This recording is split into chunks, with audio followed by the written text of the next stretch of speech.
Greetings, greetings, greetings, greetings. It is I, King Clifford Jefferson, a son of Godfrey, the fifth kind of man Jew, the son of Folk, the ruler of Jerusalem. I'm the reincarnation of King Edgar the Peaceful, which we know here at the Third Typical English Church of England, under the English Reformation, done by our Christ, King Edgar the Peaceful, and in the ninth century, ninth to 10th century. We now represent him based upon the spirit of incorporation or personification of our ancestors' rights, privileges, laws, customs, traditions, etc. I greet you in the name of my Queen, Sister Galveston from the House of Galveston. I greet you in the name of Archbishop Belmont from the House of Belmont, Countess Cersei, as well as all other officers of the Third Timothy English Church of England. We formed from the English Church of England, going back to our past ancestors. It is January 29th, 2025, which is equivalent to the Berber year 2975. Once again, I greet you in the name of my people, all right, all those who should be standing behind me, like the people here who are standing behind me without consciousness of what it is that they praying for, searching for, looking for, and everything else that any nation of people deserve. All right, so this lesson today is called the Negro people, who are actually Berbers. Once again, this lesson is called the Negro people, Berbers. Once again, the Negro people, Berbers. All right, very, very important for you to understand this. Okay, I just want to type in two more things.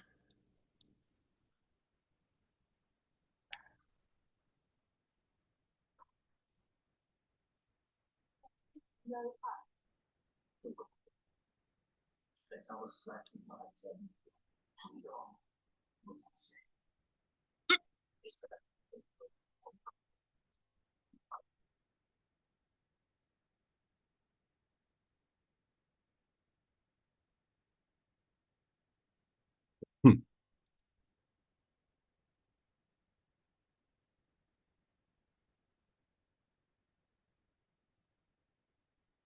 All right, everyone who watches this lesson should definitely pass this lessons down to your brother, your sister, your mother, your father, your uncle, your auntie, and your grandmother, your grandfather, or your great great grandparents, and so on and so on and so on. You should definitely want to pass this on. Original positions is everyone who would watch this lesson or should be are going to be looking at it from this original position.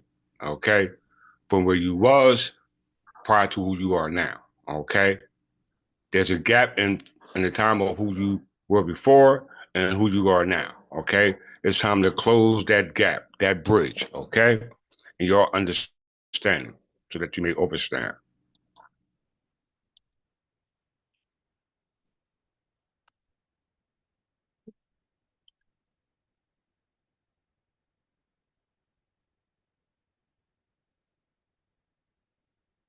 On the one side of the border, okay, on one side of the border, you have foreigners, okay? You have foreigners. These are what you call naturalized citizens, okay? These are called naturalized citizens who are foreigners who come from other nations or foreign nations who have a nationality that they have waived, okay? They have waived their nationality because they came over to another territory known as what we call today North America, okay?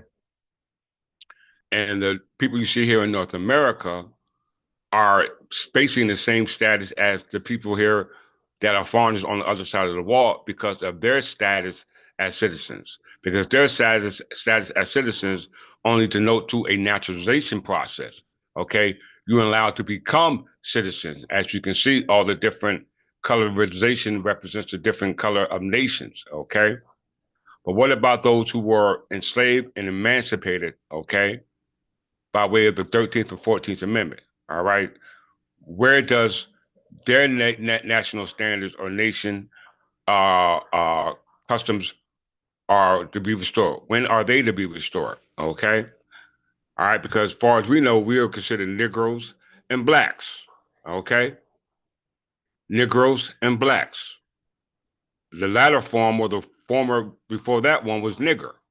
Okay, so nigger, black, Negro, Negron, any word that you can say to denote to the status of us at the time of that gap in our understanding will be denoted to the words Negro. Okay? So we must see ourselves from the original position, all right, which is right now. You have to see yourself from your original position.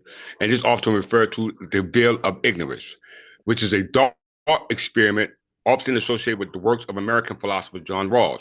It is the original position one is asked to consider when principles they would select for the basic structure of society. But they must select as if they had no knowledge ahead of time what position they would end up having in that society.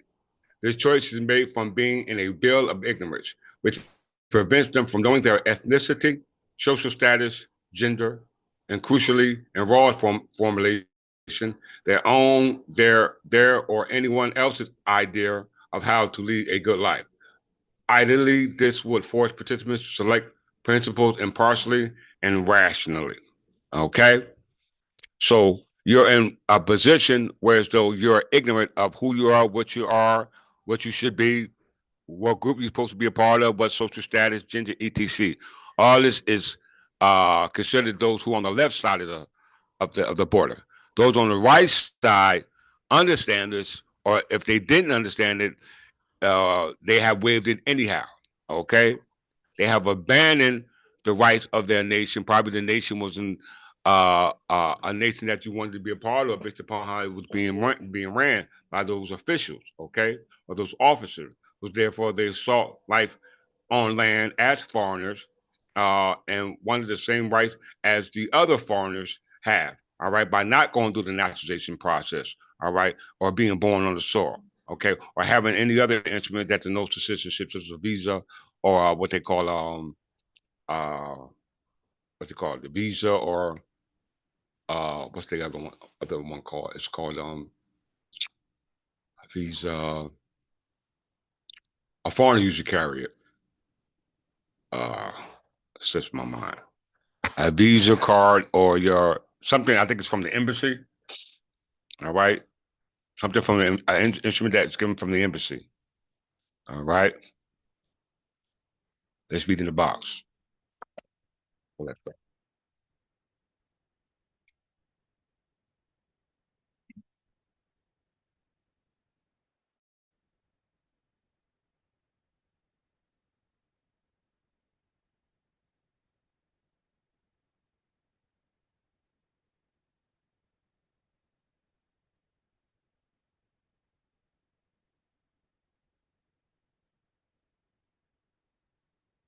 A visual depiction of philosopher John Rawls' hypothetical veil of ignorance.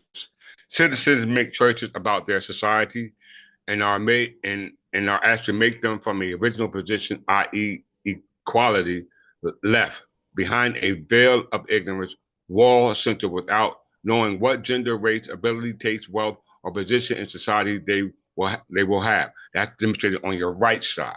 Okay, original position or veil of ignorance on your left side, and what you want to be in society is on your right side. On your left side, those who are subject to the original position or veil of ignorance. On your left side, and those on your right side will be those who are subject to, uh, as we said, on the right side represents those who come to understand who and what they were in society based upon their political status. Thank you. Green card. Yes, have a green card. So you do have a green card, all right, or you have a visa, okay. Those are the only two things that you're allowed to travel in and out of borders, okay. Without that, you stuck, all right. And the two statuses that you have here now in North America is based upon a veil of ignorance, all right, based upon you not knowing who you were, what you were, your status, etc. And that concerns us as Negroes, okay, as the Negro people. I ain't concerned about anybody else. As you can see, there's different nations of people over here on the other side based upon their understanding what their social status. All right, that remove them from the situation on the left side. Okay, so you want to be on the right side versus the left side. Okay, and even those on the right side, as we see here, are suspect. Why? Because they are not, in fact, nationals of the land. Okay? Hell, the people on the left side might be national. It's just because of that bill of ignorance they have forgot. So they represent the Negro. Okay? They represent the Negroes on this particular diagram. Those are the stick people, are the Negroes. Those on the right side of the border, you know what I'm saying? And when we say border in this essence, we're talking about a political, economic, social, educational boundary. All right. And as we can see, everybody else on the right side already chose their status based upon how they're going to see fit to best conduct themselves. Okay. And everybody's not the same. Okay. So you must look at yourself in your original position as a veil of ignorance from this today. Okay. And now you are obligated to find out what ethnicity you come from, what's your social status, what's your gender. This is crucial. Okay. This is crucial. Whether you're a citizen, whether you are a subject of Kingdom of England, or you're a citizen of the United States, or you're foreign from some other nation, that must be decided today. I'm only concerned about the people identified as Negroes. Okay, that's all I'm concerned about with today, because the deportation thing is real. It's happening now in this present day. Okay. Greetings, O head. Glad you were able to join me today.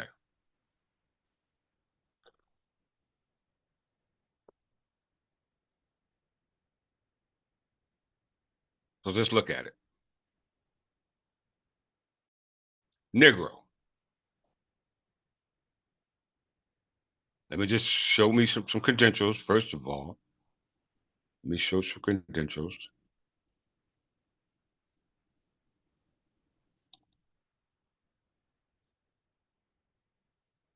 This is my great grandfather from Mississippi,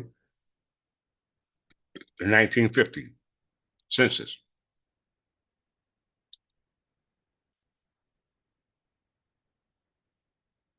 They got him labeled as race as a Negro, okay? As a Negro. But yet he has an English name, Leotis Jefferson, okay? Born in Mississippi, okay? In a time after the Emancipation Proclamation and the 14th Amendment, allowing you to now become citizens, okay? His status was a Negro, or race was a Negro. My grandmother's name was Ruth Jefferson. Her status was that of a Negro, okay? Her status was that of a Negro.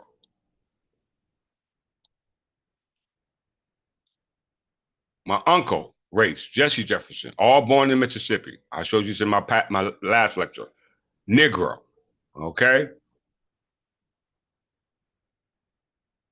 My aunt, Negro.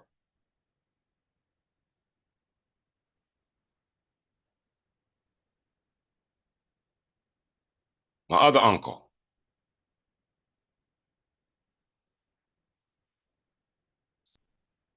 race, Negro. So what's up with this term Negro? Okay? We have to understand the word Negro and understand that it benefits us and it does not benefit us based upon how we use it, based upon how we understand it, and based upon how we apply it. Okay? It will affect you in some form or fashion. We know a noun is what? A person, a place, or a thing. Okay? A noun is a person, a place, and a thing. Names are given to uh, um, a noun is a person, place, or things, and names are given to persons, places, and things. Okay, so once again, a noun is a person, place, or things. Names are given to identify those person, place, or things. Okay, we know that places denote to a location. Names represent things that exist as far as what we see with the physical eyes, okay, which we give names to them. And then person represents the natural person or the human person, all right, based upon how they identify with that name, okay? Because we know names are now considered corporate fictions, okay? And we know that nations become nations by way of incorporation, okay? Every state in the Union did it, the United States did it, the parliaments did it, incorporation. Okay, we must understand the concrete versus the abstract. Okay, because the abstract that you don't see is actually real based upon the concrete. So we have to make these things concrete. And this point, in fact, dealing with the term race, Negro. Okay, my family were identified as Negroes. Okay, we know Negro is an adjective, all right? It describes something, but it does not identify it. Okay? Just like they said in Ray Ahmad Hassan, they describe those nationals of Anglo-Saxon descent. They said their description was that of um, dark-skinned. Okay? And dark-skinned is a narrative or a variative of black or colored. Okay? But their identity was Anglo-Saxon. All right, and we know the 1911 encyclopedia says that those people who were under the government structure of the Anglo-Saxon were in fact Berbers. Okay, they were called Berbers. Let's look that up right quick if I got it.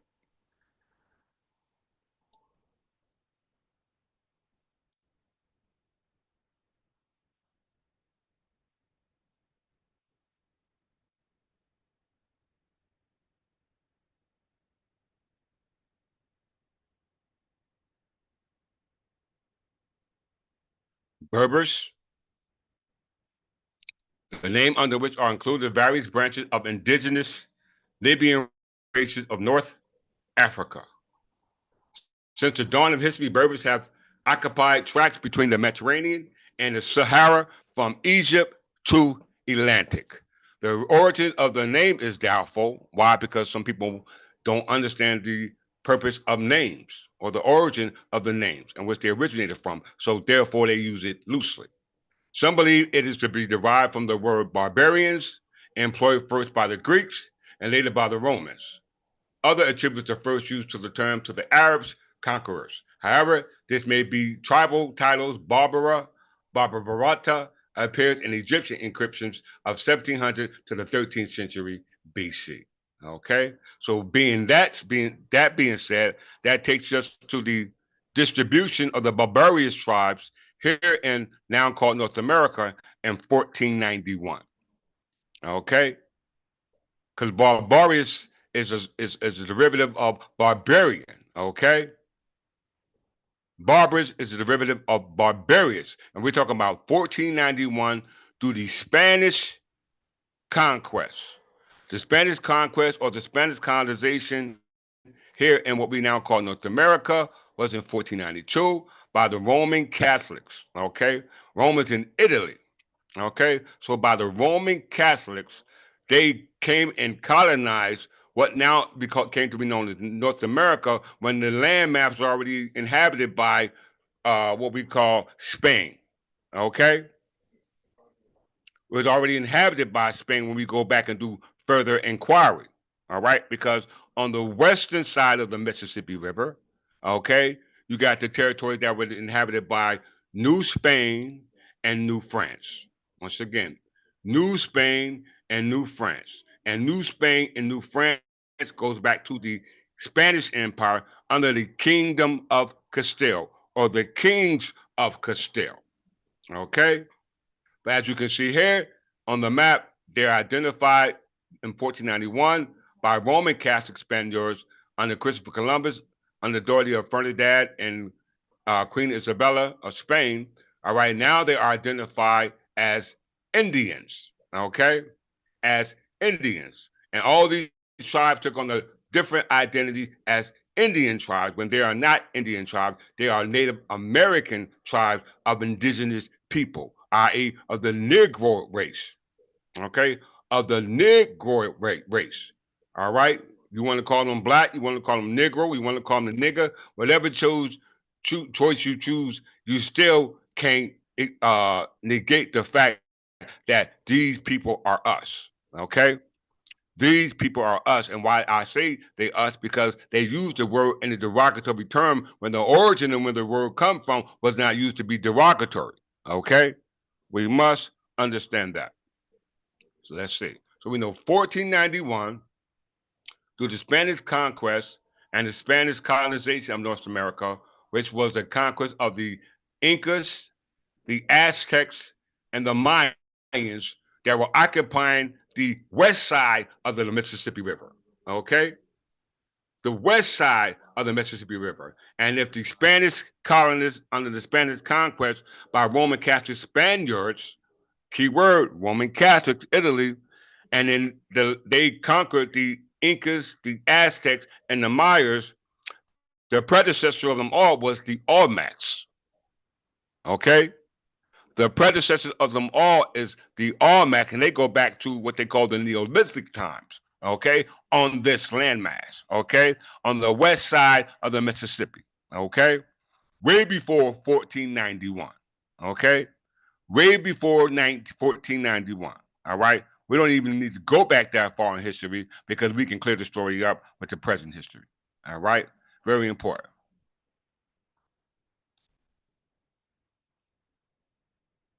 Back to the 1911 Encyclopedia Britannica.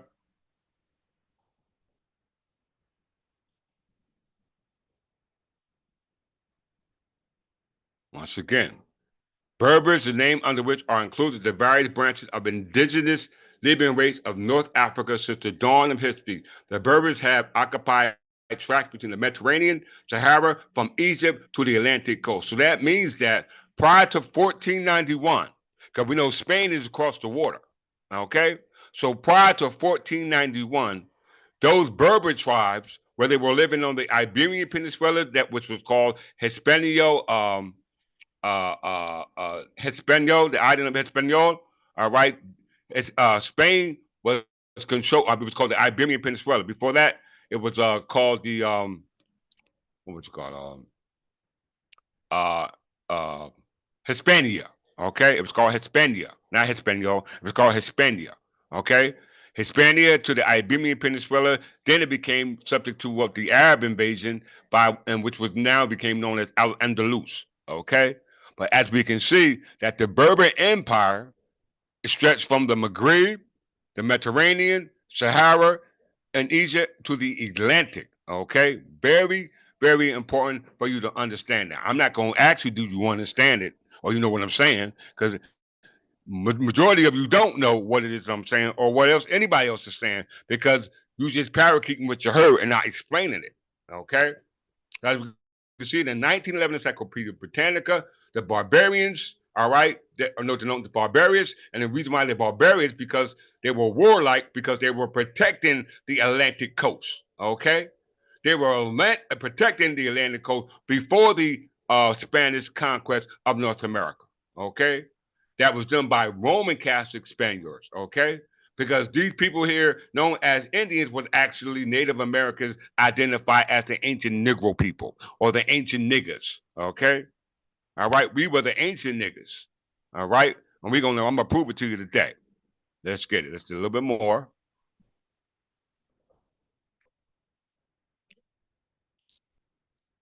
The fact has been emphasized by Dr. R.G. Langton, who writes, all that is not Arab in the kingdom of Morocco, all that is Arab in the French province of Algeria, and all that is not Arab in Tunis, Tripoli, and Fezzan is Berber. This explanation lies in a profound distinct characteristics. The Arab is a herdsman and a nomad. The Berber is an agriculturist and a townsman. The Arab has built his social structure on the Quran, which inculcates absolutism, aristocracy, theocracy, where the Berber, despite his nominal Mohammedanism ways, is a democratic with his Jimnat called Wittenmar and his Qanun or unwritten code, the Magna Carta of the individual liberties as opposed to the community's good. So the Berber, all right, once again, y'all, I repeat, the Berbers' democratic government was known as Wittenmar, okay? There was known as Wittenmar. We must understand it. And the unwritten code, what's called that of the Magna Carta. We know that when we read the medieval history about the medieval our ancestors, they were called the Anglo-Saxon kings, going all the way back to who? Alfred the Great. Okay, Alfred the Great. So we see the synonymous word of the word Berber and barbarian, and we know that they just said that the Berber government was called written. We know written means wise counsel, and the Magna Carta was the law that they used to govern the wise counsel. Okay, so very important. Synonymous Berber and Barbara, and we see based upon the 1491 distribution of those barbarous tribes. It didn't say Indian tribes, it said barbarous tribes, okay? And those barbarous tribes were those barbarian tribes going back to the kings of Wessex under Alfred the Great. So for us to understand that, let's go to what we call the Dominion barbarian kingdoms.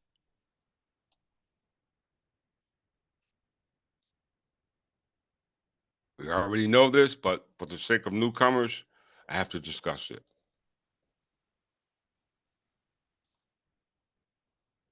And we talk about the barbarian kingdom, we're talking about the Hispanic Visigoth tribes on the Iberian Peninsula before the invasion of the Arabs. Okay? Before the invasion of the Arabs. So the barbarian kingdom is all the kingdoms that you see here on this map at this particular time. And 476, political map of Europe, North Africa, and the Middle East, and 476 showing the remaining Eastern Roman Empire and the Eastern Mediterranean and the various new kingdoms and the territories of the former Western Roman Empire. 476. Who of you, how many of you can go back that far? We can. Why? Because we are these people. How we know it? Let's read it for ourselves. The barbarian kingdoms were states founded by various non-Romans. You hear that? So we ain't talking about Italy. All right? Primarily Germanic people in Western Europe and North Africa following the collapse of the Western Roman Empire in the 5th century. The barbarian kingdoms were the principal government in Western Europe and early medieval ages. The time of the barbarian kingdom is considered to have come to an end under Charlemagne, which is a French king, okay? A Frankish French king, okay? Coronation as emperor in 800 parts. So I might have that wrong. Charlemagne was not, he was a Frankish king. All right, I know what I'm talking about. From the Carolingian Empire, and the Carolingian Empire got their start from who? The Merovingian Empire under Clovis the First, and the Clovis the First under the Merovingian never claimed to be descendants of God like the Anglo-Saxons. Okay, and we see here, as 1911 Encyclopedia Britannica said, that the Anglo-Saxons under their government was called the Berbers. Okay, Barbara, okay, because we talking about the barbarian kingdoms, not just in here and on the east coast of the east side of the Mississippi River, but we were also on the west side of the Mississippi River. We was also on the Barbary Coast, okay, now called the Maghreb. We were also on what we call the Iberian Peninsula before it was invaded by the Arabs and now be called Al-Andalus, okay? We must understand what's going on and make these connections, especially if you're of the ancestors of the Negro. Okay? Yes, all Negroes, niggas, Negrito, whatever you want to call it, we are all one family. Don't let that name throw you off. Okay?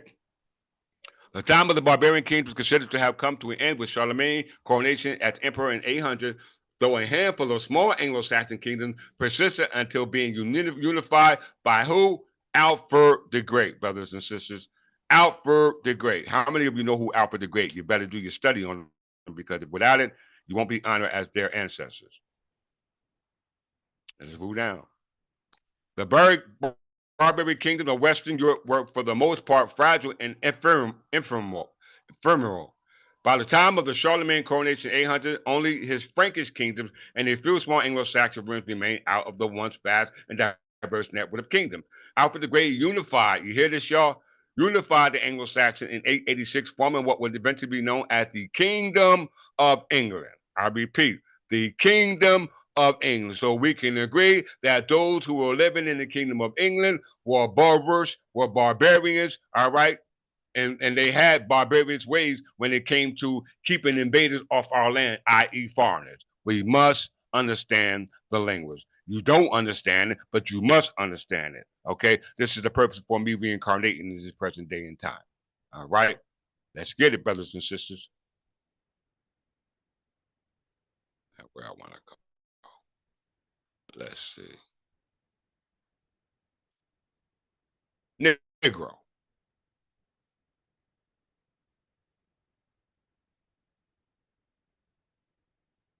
Let's look at the word Negro a little further. Not to negate what we just said about the Spanish colonization here in North America in 1491. Okay, by the Spanish kings and queens of the Spanish Empire, going back to Castile, the kings of Castile, Sancho II and Ferdinand III. Okay, who were allied with the kingdom of England, which were called barbarians, i.e., Berbers. Okay, all right. We must understand that if it's got some connection to Roman Catholic, 9 times out of 10 is diluted. Okay. So in English language, the term Negro, or sometimes Negress for female, is a term historically used to refer to people of Black African heritage. Okay. Of Black African heritage. So before we became Black, we were called Negro. Okay. And Black is an adjective. It describes you, okay? But it's not who you are. How we know that? Let's go to Enray Amaha Hassan.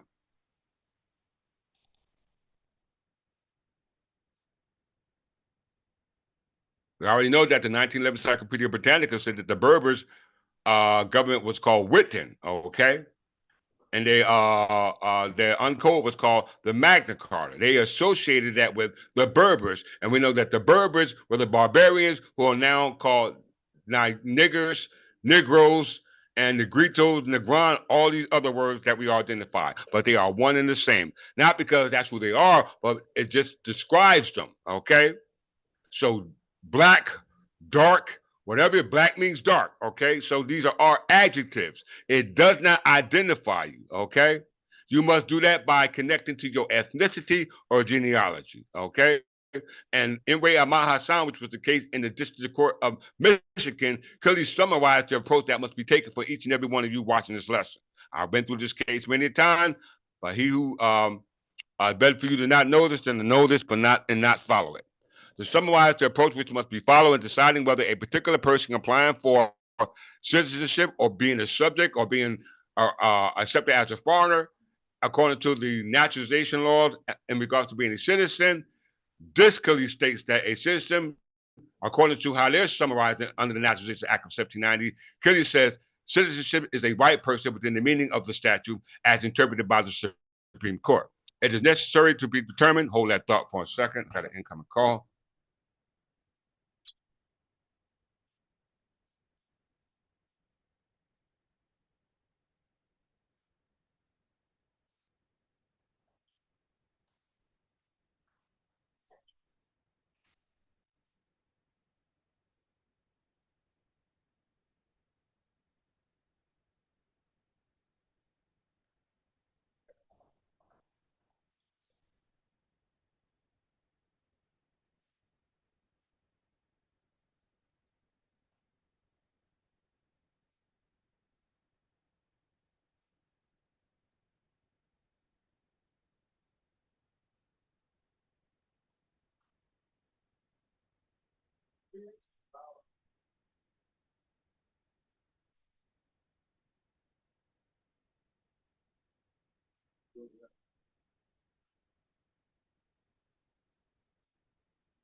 Sorry about that. All right. So it says the Supreme Court, it is necessary to determine first what particular group or racial subdivision to which the individual belongs. And practical effects, proof of this fact is a matter of genealogy. An individual who presents an aberration from the color of skin of the group in which he is a member, such as a light-skinned Chinese or Japanese or a dark-skinned Anglo-Saxon, does not thereby acquire a different status under the act from which his members, other members of his group. Okay.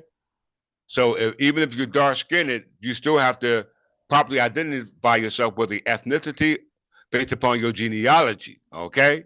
Because according to us, even though we're dark skinned, our ancestors goes back to that of Anglo-Saxon that was consisted of the barbarian tribe that was unified by Alfred the Great in 886, and it just wasn't in England. It's just all around what we call this globe, okay? It was around the globe. It was global. It was a cosmopolitan movement. Okay, we read that in the English Town Read form that this was a cosmopolitan movement. Okay, let's get it. So dark skin Anglo-Saxon. You just can't say you're dark skinned. You just can't say you're dark skinned. You just can't say you're black. You just can't say you're a nigga.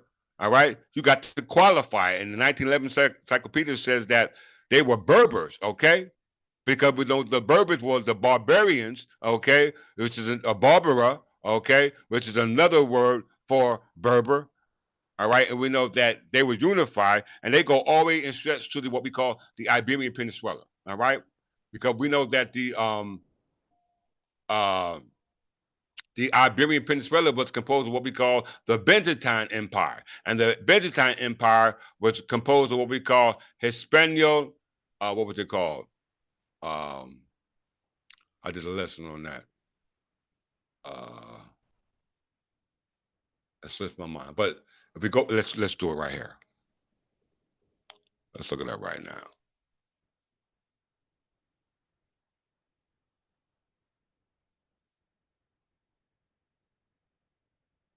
Arab conquest of the Maghreb.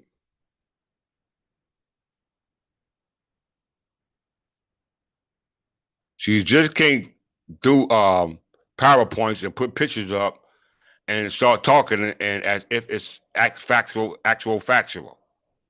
Okay, you just can't do that. When you go to all majority of these platforms, that's what you see. All right, that is what you see.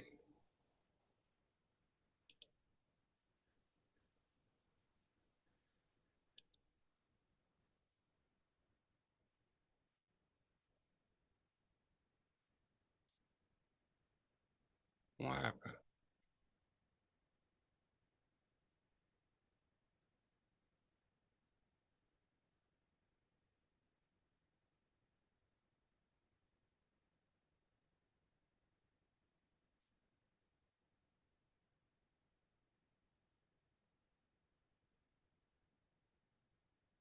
Still under the same topic, Negro. Okay, we're still talking about the word Negro.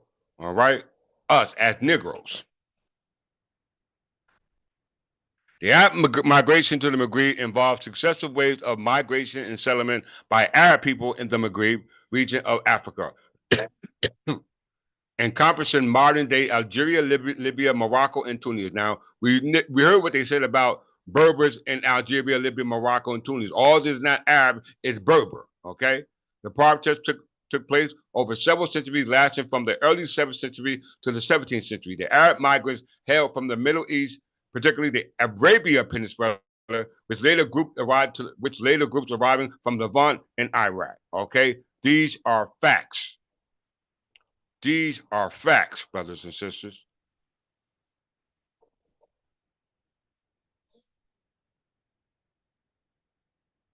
Let's see.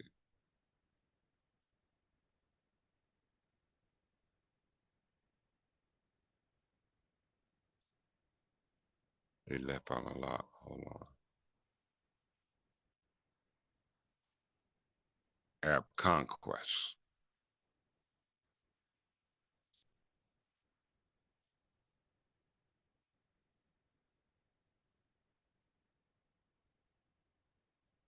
Muslim conquest of the Maghreb. We can all look this up ourselves and see it right here.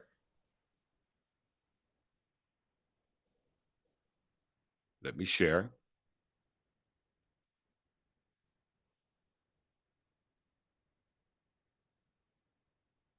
The Muslim conquest of the Maghreb or conquest of the West.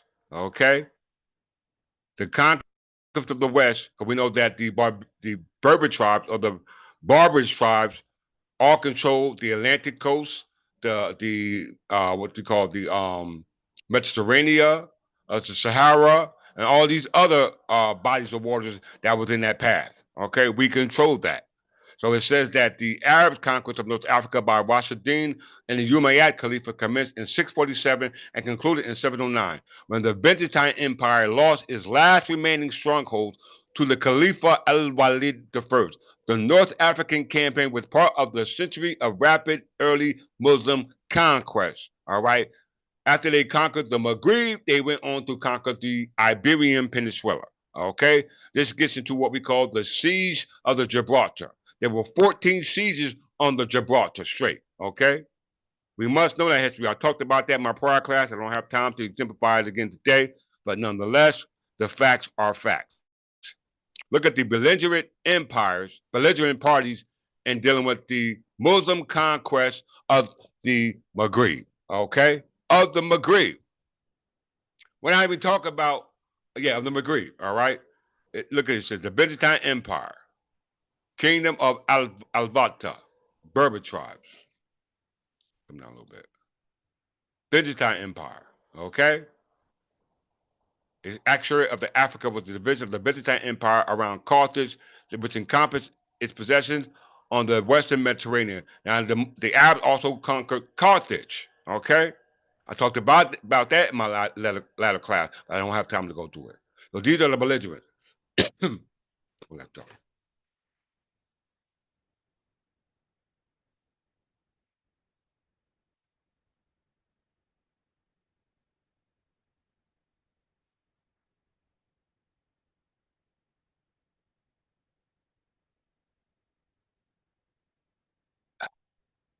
The kingdom of Al-Taba, kingdom of Arej, Kabil Confederation, the kingdom of Currencies, kingdom of Hadna. These are various other Berber tribes and statelets in the Visigoth kingdom. Okay, so when we get to the kings of Spain, they were known as Hispanio-Visigoth kingdoms. Once again, Hispanio-Visigoth kingdom, and they were part of the Byzantine Empire because all these kingdoms were Berbers, Christian Berbers,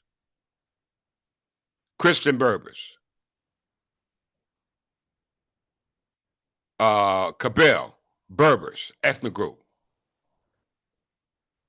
Kingdom of Kursitis, independent Berber kingdom. Okay, so they were all Berber kingdoms living in North Africa. Okay, and they were also kindred to those Berbers living in the Iberian Peninsula. Okay, they were the same family, but identified by different names. Now they are called Spaniards. Okay, now they are called the Spanish Empire or Hispania. All these are derivatives denoting to the same people because Alfred the Great united all these barbarian tribes, okay, in 886.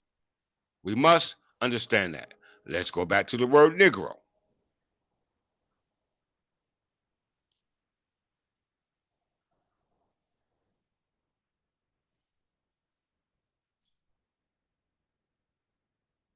The term Negro meant the color black in Spanish and Portuguese. Did you hear that? The term Negro means the color black in Spanish and Portuguese. From Latin, Niger, okay, where English took it from.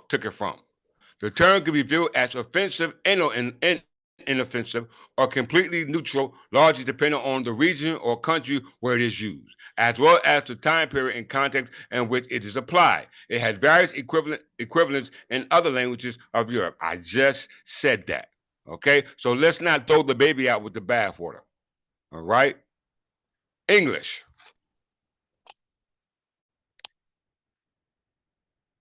In English,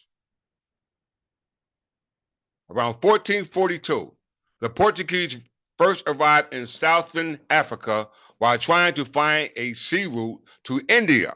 You hear that? The term Negro literally means black was used by the Spanish and Portuguese as a simple description to refer to the Bantu people that encountered Negroes, denoting black in Spanish and Portuguese derived from the Latin word niger, meaning black, which itself is probably from the Proto-Indo-European root nuk, to be dark. I came to nuk, which means night. Okay, these are all characteristics, but not their ethnicity or genealogy. Nigger was also used for the people of West Africa in old maps. Old maps labeled Negro land in areas stretching along the Niger River. Once again, stretching along the Niger River. Negro, Negra, Nigger, All of these are derivative of the same word, all meaning what? Everyone say it? Black. Okay? Meaning black. So all the people that have the complexion or characteristics of black, all right, you must take it back to the origin of your people pertaining to their nationality. All right. And we know this is in fact Berbers. Okay. This is a fact, Berbers. All right, but you need that governmental structure of the Berbers that was established in the 1911 Encyclopedia Britannica called Wittemont, and for that you have to go to who? Alfred the Great, because that is the basis of the common law of England for the establishment of citizenship for every Negro, black, colored, Ethiopian, etc. that was emancipated by the 13th Amendment during the Reconstruction era. All right, we must understand what it is that I'm telling you. All right, you must understand what I'm telling you. So let's look at the word Negro. Okay, all right. First of all, I just said that word nigger meaning black, which itself is probably from the Proto-European word to be dark, akin to another word meaning night. Nigger was also used for the people. All right, for the Negro people of West Africa. It just said West Africa and old maps labeled Negro land or the land of the Negro or the land of the nigger, and the area where they were associated at or where they dwelt what was called the land called the Niger River. Okay, because river and land are two different things. River is the body of water. Landmass is the body of land that those Negro people were living on. Okay, but that was the characteristics of those Negro people living along the Niger River. All right, we must understand and make this story clear. All right, we must understand it.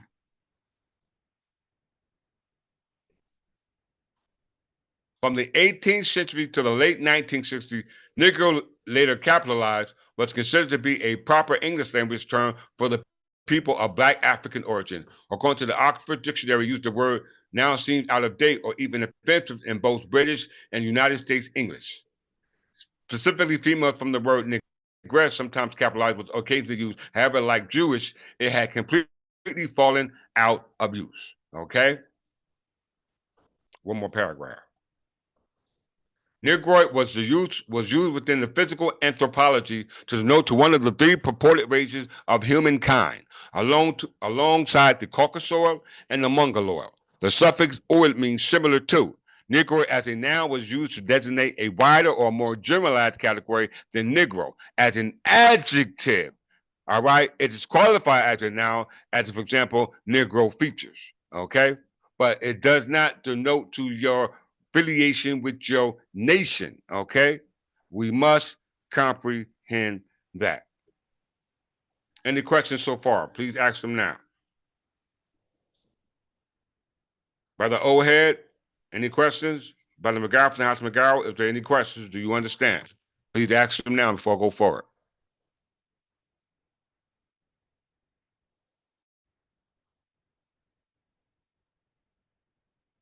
I got 9 messages, but only see 2.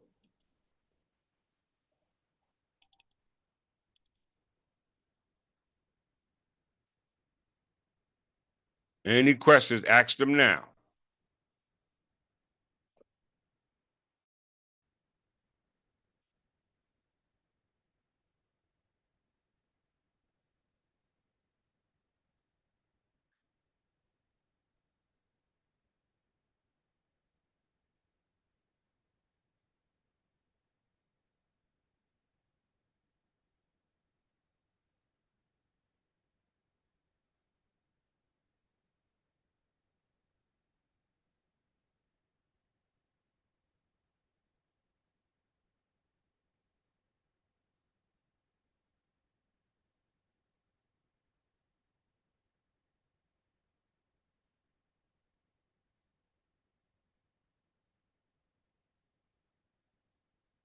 Tom Z.D. Dubbing stated that they are talking both Africans, Libya, Bantu, North and West Africa over there, not in America.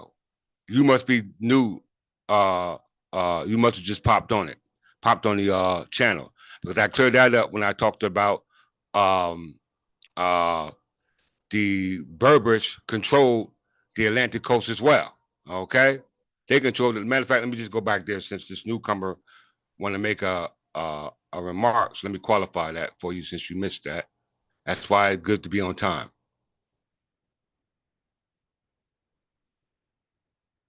This is my source. Where is your source?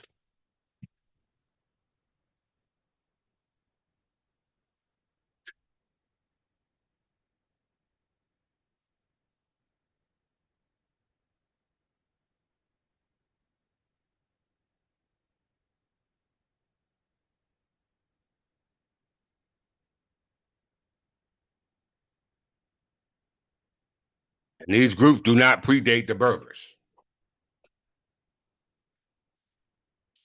Those tribes exist today. They are predated by Berbers. Okay?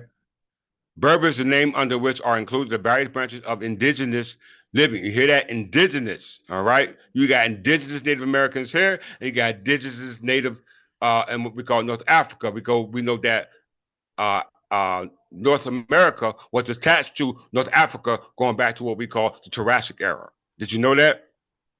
Did you know that, brother Tom Z. Dublin? Did you know that? That Morocco and New Jersey was connected back in the Triassic era. You know what I'm saying? And when it broke through the Pangea, all right, that formed the body of what we call the Atlantic coast. Okay? The Atlantic coast. And yes, that body of water was controlled by who? The Berbers. I didn't say that. The 1911 Encyclopedia Britannica says that. It says since the dawn of history, the Berbers have occupied tracts between the Mediterranean and the Sahara from Egypt to the Atlantic. You hear that? Did you hear that? Do you disagree with what that statement is? So whether you're talking about the Bantu, North and West Africa, all right, these are all Berbers. Okay. The fact you said Libya lets me know that you're talking about Berbers. Okay. And we know that when you're going back to Berbers, which is a synonymous with barbarians, all right, which is not with barbarian because it was tribal title. Okay. It was a tribal title. When you go back to barbarian kingdoms, as we stated, they were unified and became under the authority of the kings of Wessex, who government was called Witten or Wittenmont, and they were the ones who established what we now call the Kingdom of England, which we are, in fact, the heirs of in this present day. Okay, we just identify ourselves with what Anglo-Saxon Berbers, because according to Inre Ahmad Hassan, the district court clearly says that you just can't say you are somebody based upon your complexion or color of skin. You must trace that back to a genealogy. Okay, you must trace that back to ethnicity. Okay, and they said dark skinned Anglo Saxon. So what be more befitting than what's be supported by what the district court has stated? Okay, if you can't produce something concrete and sound like that, then there's nothing else you can show us. Let's move forward.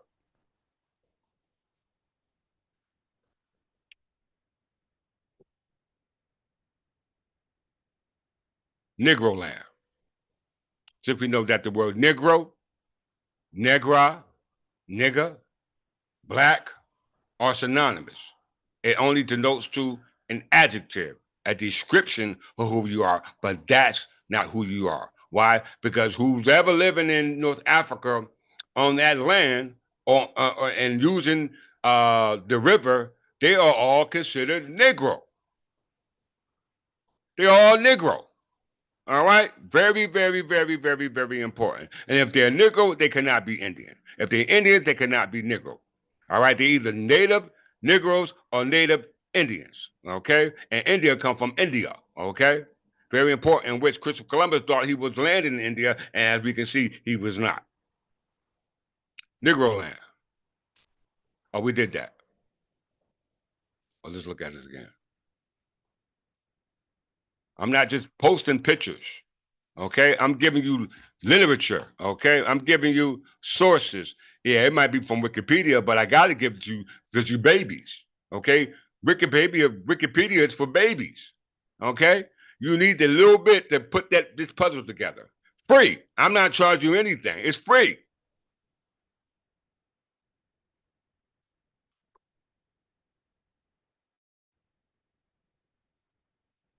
Negroland, Negrita, or Negrita. Negritia. It's an archaic term of European mapping referred to the European description of West Africa as an area populated with Negroes. Okay? With Negroes. All right? We already know that we were the same people here as Negroes here. We want to say because if you go to North Carolina, they got the North Carolina Negro Acts, and they refer to the Negroes in North Carolina as Berbers.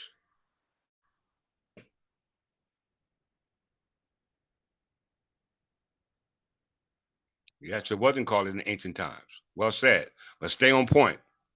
Stay on point. Only ask questions pertaining to the lesson. If you got any questions, please pertain to the lesson. Negro laws of South Carolina. Okay, we're still talking about the word Negro.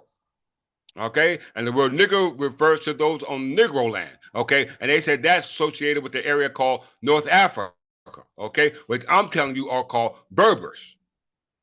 I'm telling that you are in fact Berbers, whether you're over there, whether you're over here, whether you're in the Iberian Peninsula, whether you're in what they call now United Kingdom, you are still Berbers. All right? Let's see.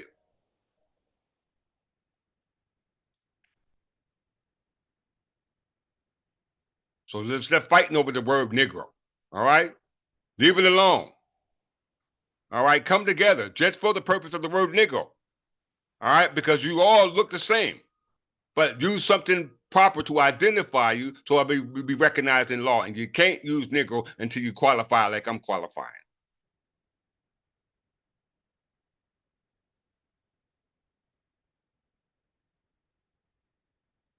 In 1848, the author read to the Negro laws of North Carolina.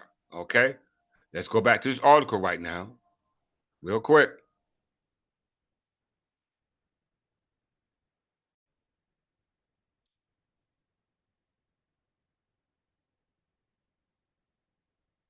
Well, you might have been now that heard my lesson yesterday, my lecture yesterday.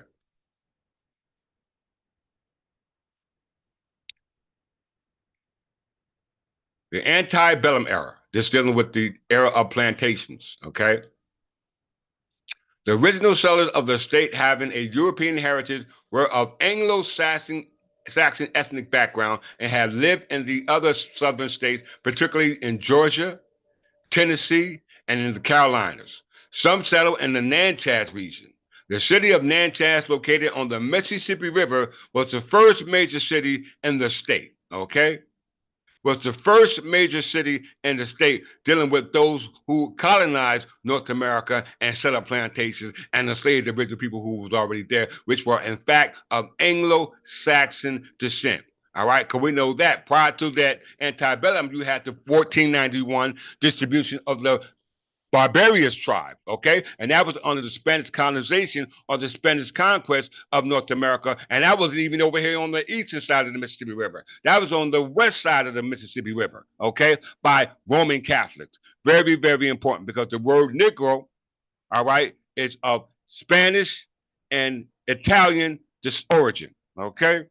Very important.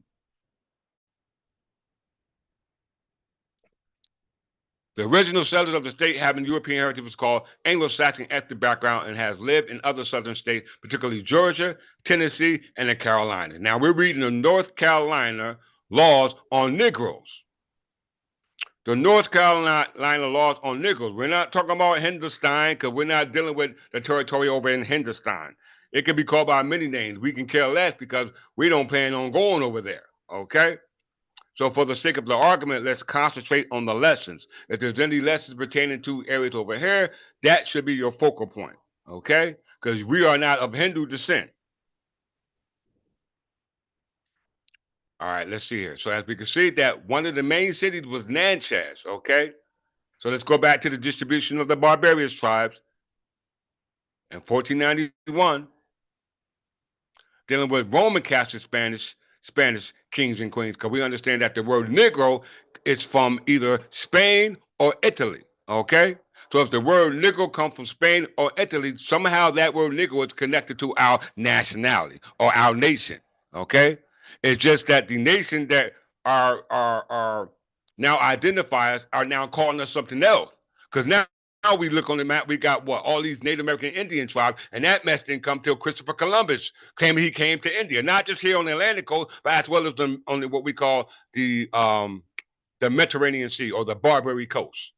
Okay, very important to understand that. All these names, Native American Indians, are fictitious names. Okay, because on the Spanish authority that was on the west side of the Mississippi River goes all the way back to what we call the Spanish Empire. Okay, you had the French Empire and you had the Spanish Empire ruling over here, over by ruling under the authority of what we call the Antillean Court, while their jurisdiction and government was functioning over there on the Iberian Peninsula. And we just got finished talking about that because we know that if it wasn't for the conquest of the Maghreb, you wouldn't have the conquest of what we call El Andalus, which resulted from the conquest of the Arabs of the island of what they call Hispaniola. Okay, which was composed of Berber tribes, okay, known as the Byzantine Empire, known as Hispanio-Visigoths. Okay, Hispanio-Visigoths. I did a lesson on that in my prior lesson. I don't have time to go back to it. Okay, back to the word North Carolina, Negro law.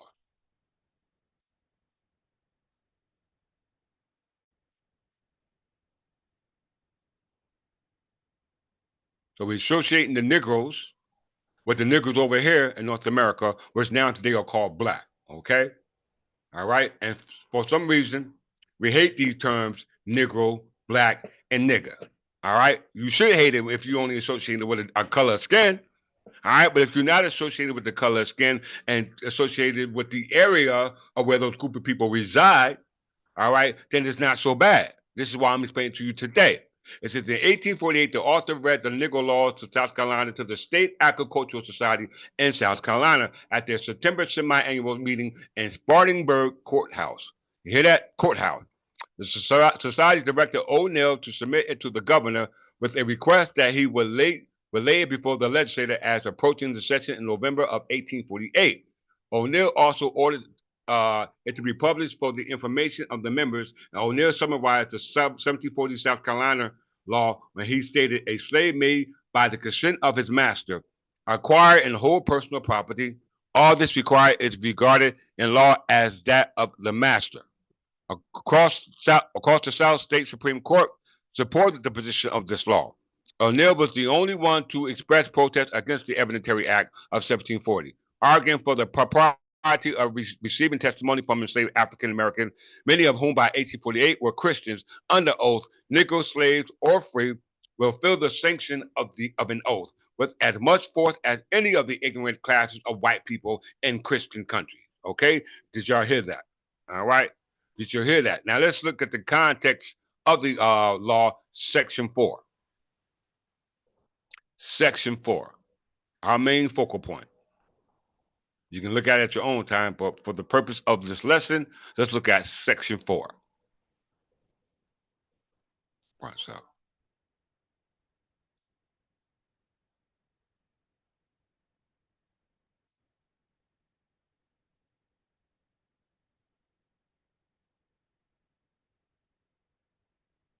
The term Negro is confined to slave Africans. I repeat, the term Negro is confined to the slave Africans, the ancient Berbers in parentheses, and their descendants, period. Did you hear that? So you can exclude the Moors, the Egyptians, and all other types of so-called Asiatic people. They're specifically saying that those slave Africans, not enslaved Egyptians, not enslaved Moors, not those Asiatics, such as those Hindus you're just talking about, or Lascars, they're talking about those ancient Berbers called Negroes, okay? Very important. They were the ones who were enslaved. We must comprehend that. All right, so let's see. So since we established that it was the ancient Negroes, okay, or the ancient Berbers that were enslaved, all right, on Negro land, we know Negro land is land close to what they call the Niger River, okay?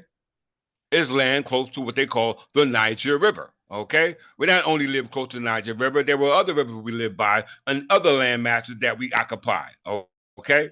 Very important for us to understand that. So let's look at the word Negro under the family crest and coat of arms and see where it comes from.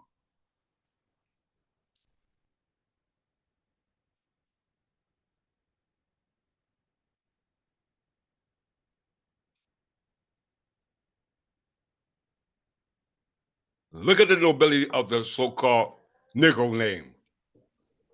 Okay? Look at the name Negro and its nobility. Let's look at it. Negro history, family crest, and coats of arms. The surname Negro was first found in where? Castile, in north central Spain. Okay? Castile, in north central Spain. All right?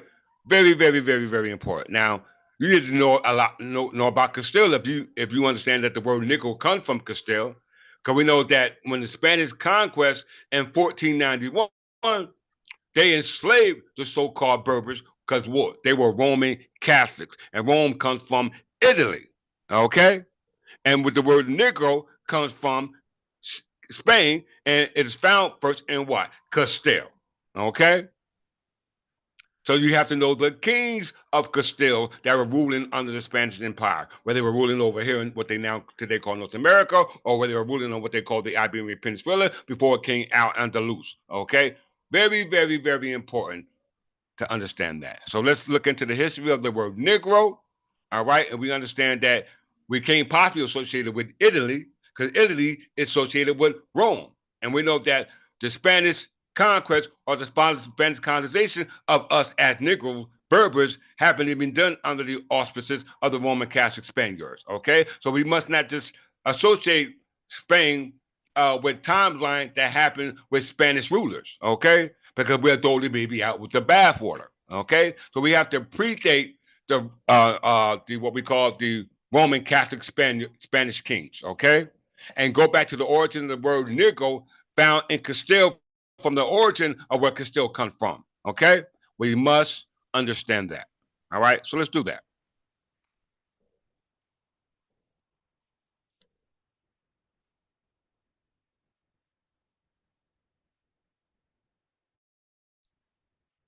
Crown of Castile.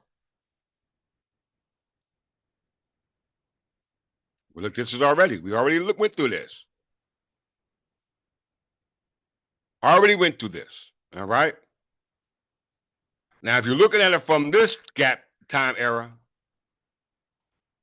then you know you're subject to the Roman Catholic influence on the Spanish kingdoms. Okay? Once again, if you're dealing with it from 1492, Christopher Columbus was now identified as not as Negroes anymore, all right, but as Indians, okay? Because he thought he was up landing in what they call India, okay? Not over there, but over here, okay? Because it said that in 1492, the voyage of Christopher Columbus and discovery of America was a major event in the history of Castile. Okay? But the word Negro comes from Castile. So right there, you automatically, if you don't know your history, be like, well, damn, you saying we down with Christopher Columbus. No, I'm not saying that. What I'm saying is that your history is connected to Castile prior to Christopher Columbus, okay, who conquered the land over here that was under the authority of the Spanish Empire, under the kings of Castile, going back to Sancho II and Ferdinand III. Okay, that's what I'm saying. Let's look at it. So then that means that from 1492 and on, this is the information that governs the first contact with the indigenous people over here, that they came to be the Aztecs, the Mayans, and the Incas. All right, and the Incas. All right, it's right there.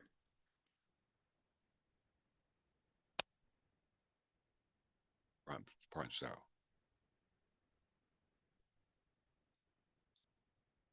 In 1492, the voyage of Christopher Columbus and the discovery of America were major events in the history of Castile.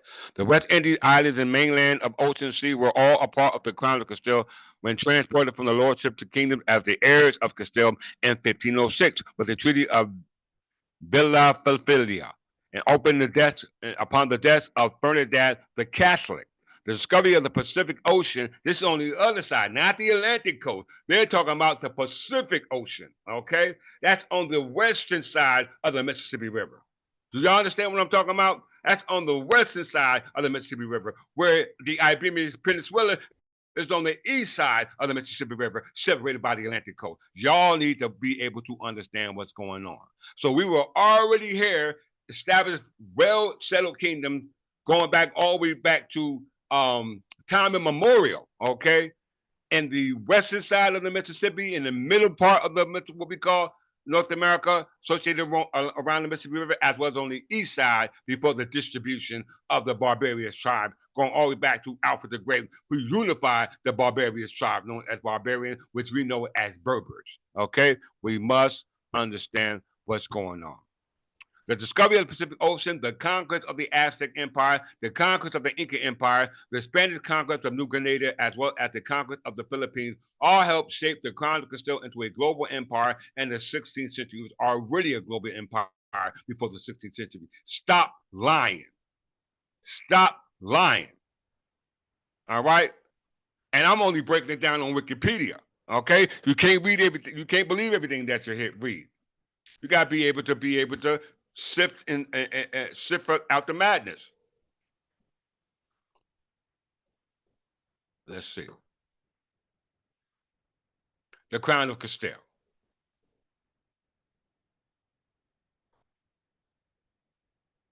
All right. So we're not looking at it, the Negro, because it said the word Negro was first found in Castile. And we must supersede or precede 1492. The only way we can do that is to deal with it from the top part. And then start 1492 on the top. That's the second paragraph. We're going to the first paragraph to make our connection to the word Negro. Okay? The Crown of Castile was a medieval polity. All right, we got a government in the Iberian Peninsula. We got a landmass that formed in 1230 as a result of the third and definitive union of the crowns. As some decades later, the promise of the Kingdom of Castile and Leon upon the ascension of the then Castilian king Bernadette III. You hear that? Bernadette III. Y'all, everybody understand what I just said or what I just explained? Please give me a thumbs up in the chat line so I can know I can move forward. Please. Give me a thumbs up in the chat line that you understand that when we make reference to the word Negro, that we're not associated from 1492 and on. All right, we're associated back to the time era where the Negro word term was found, and that's when the founding of Castile. Please give me your thumbs up. If you don't give a thumbs up, then please let me know why.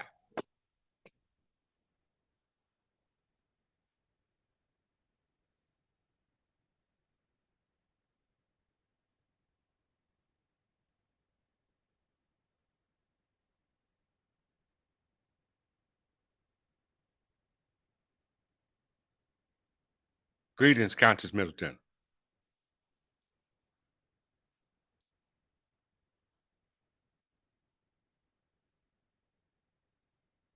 Tom G. K. Dublin. All right, we follow.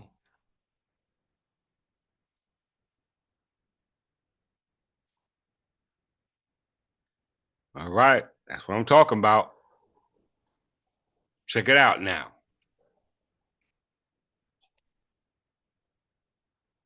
We got the crown of Castile. Let's look at the kingdom of Castile first. Let's do that. The kingdom of Castile. Because that's where the word Negro came from. We're going back to Ferdinand III in 1290. Okay.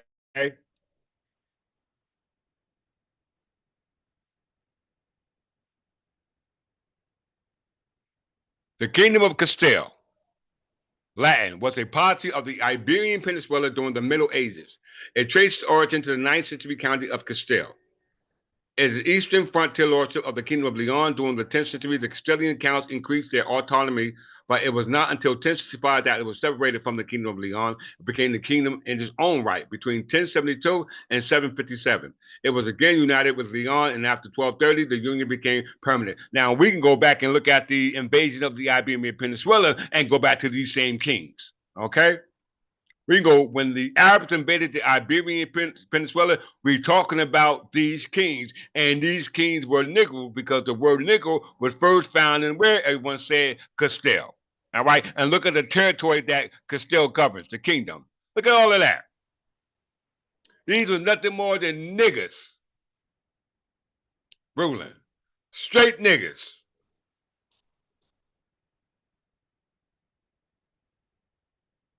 All right. Let's go to we can go back further, okay? But we're not going to do that. We're going to take it to the feudal monarchy. Sancho II and Ferdinand III, okay? Sancho II and Ferdinand III. Let's look at Sancho II. Look at his complexion, brothers and sisters.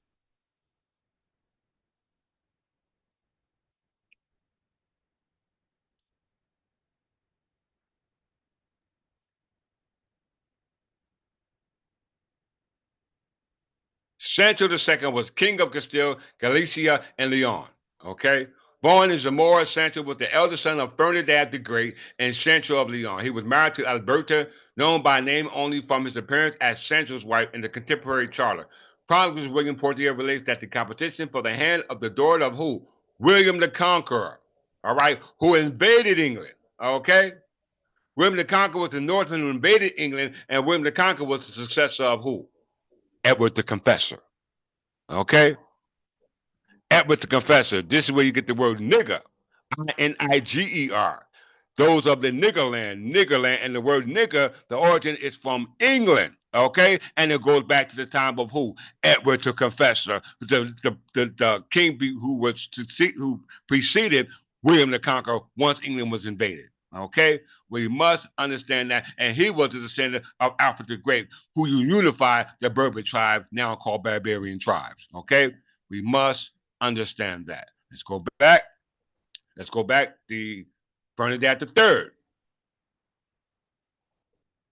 We already talked about this. We already know this, but we got newcomers, so we got to say it. We got to explain it again. Bernadette III of Castile. Remember, Negro come from Castile.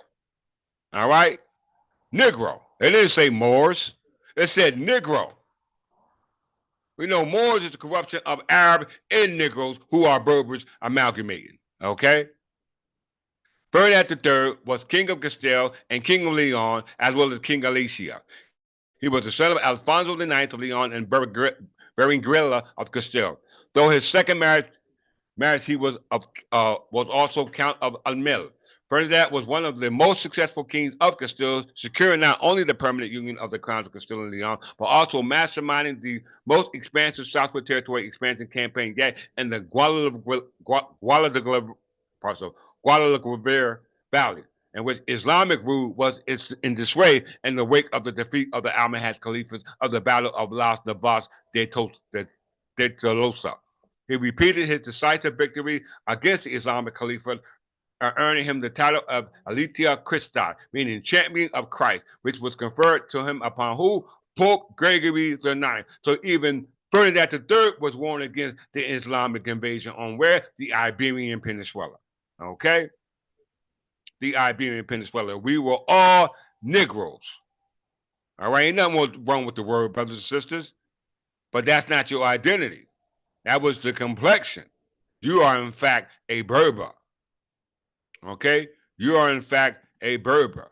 Let's read a little bit more. A English Anglo-Saxon Berber.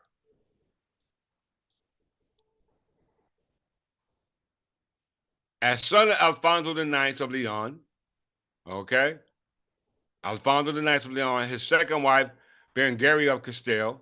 Bernadette descended from Alfonso VII of Leon of Castile, okay? On both sides, his paternal grandfather Ferdinand II of Leon and maternal grandfather Sancho III of Castile were the sons of Alfonso VII, between whom his kingdom was divided. Ferdinand also had other royal ancestors from his paternal grandmother Urraca of Portugal and his maternal grandmother Eleanor of England and daughter of Henry II of England and Eleanor Aquitaine. This is way before 1491 conquest of territory that was under the authority of Spain, going back to these kings of Castile, which was nothing more than, in complexion, Negroes. Okay? Negroes. All right? And we can see that Ferdinand III, king of Castile, his maternal grandmother was who?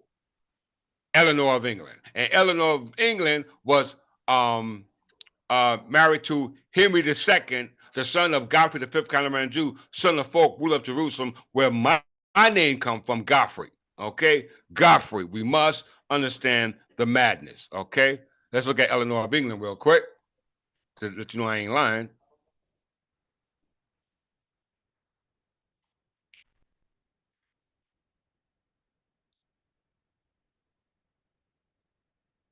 Eleanor of England was Queen of Castile and Toledo as wife of Alfonso VIII of Castile. She was the sixth child and second daughter of Henry II of King of England and Eleanor of Aquitaine. Eleanor of Aquitaine was a French queen.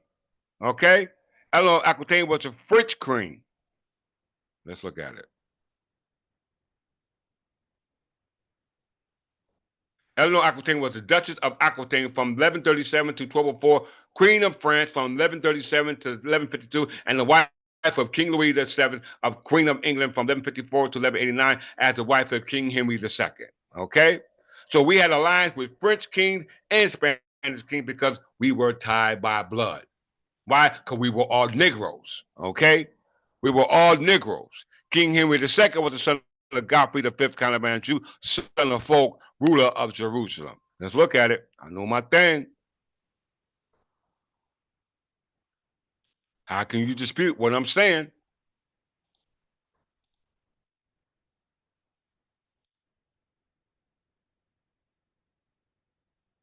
Go right back to the box. His father. Henry II's father was Godfrey, Fifth Count of Anjou, son of Folk, ruler of Jerusalem. So and Folk, ruler of Jerusalem, was way the hell down there in Jerusalem, on along the Mediterranean Sea. Okay, he was down there protecting the territory from what? Arab invasion. Okay, that goes back to history dealing with the first, second, third, fourth, fifth crusades. Okay, getting to history dealing with Saladin. Okay, we must know your history. You watch the movie Kingdom of Heaven, you'll see that they'll talk about that. All right, let's get to it. So we can all agree that those who were of English and those who were of Spanish, going back to the kingdom of England and the kingdom of Castile, were all family and they were all Negroes because the word Negro comes from Castile. Can everyone agree with that? Please give me a thumbs up in the chat line before I go forward.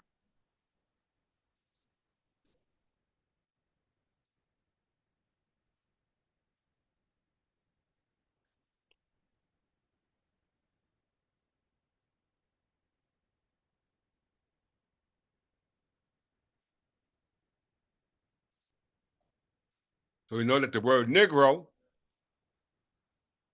comes from Castile. All right. Now it also said the name is from Italy as well. So let's look at that real quick.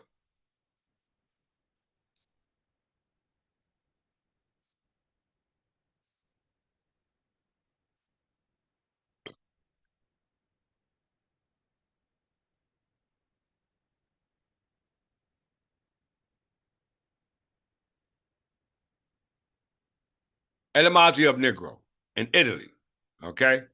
From this historical and fascinating Italian region have emerged a multiple of noble families, including the distinguished Negro family. Italian people were originally known only by a single name, but it became necessary to adopt a second name as populations grew and travel became more frequent. The surname Negro is derived from the Italian word negri, which means black.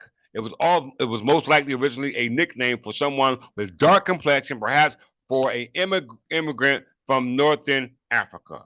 Everyone hear that? An immigrant from northern Africa, and the name denotes to the complexion of someone black.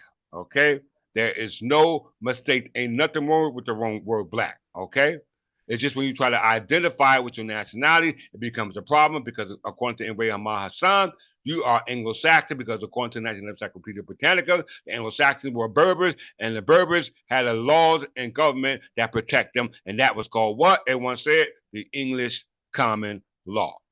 Now let's go to the word Negron.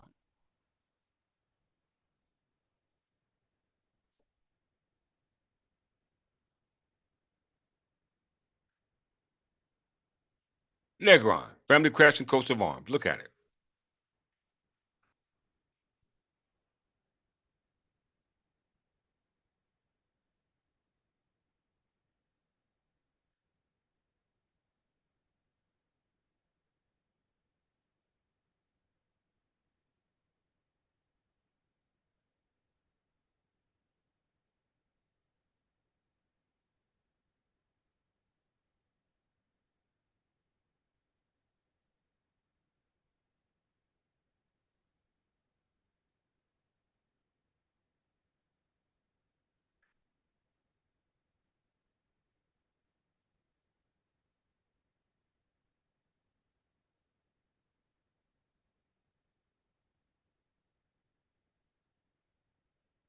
The fact that I'm explaining this now, you can stop going to the Moorish Science of America, the Canaanite Moors, House of Awakening Minds, Sign of the TV, Sharon Student SETI, all these black consciousness, whatever. All that can now be dissolved.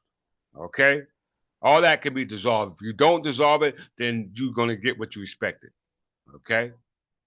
Negro, History, Family, Crest, and Coast of Arms. The surname Negron was first found in Normandy, the former Duchess of Normandy, so it's French, where the family has been a prominent family for centuries and held a family seat with lands and manors. The family were well established in the region of Calvados, and several members of the family distinguished themselves through their contribution towards the community in which they live and which rewards with lands, titles, and letter patents. You hear that? Charter confirming their nobility. You hear that? And the origin of the word Negron is in France and in Spain. And France and Spain is in the Iberian Peninsula, and they were of the same people because they was both trying to protect the landmass from Arab invasion, okay, as well as this landmass from foreign invasion, okay.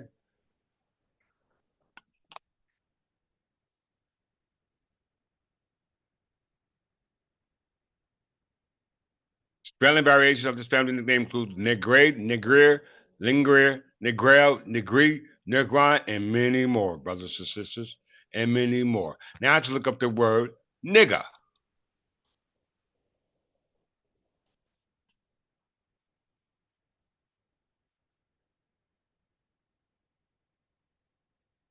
With the word nigger.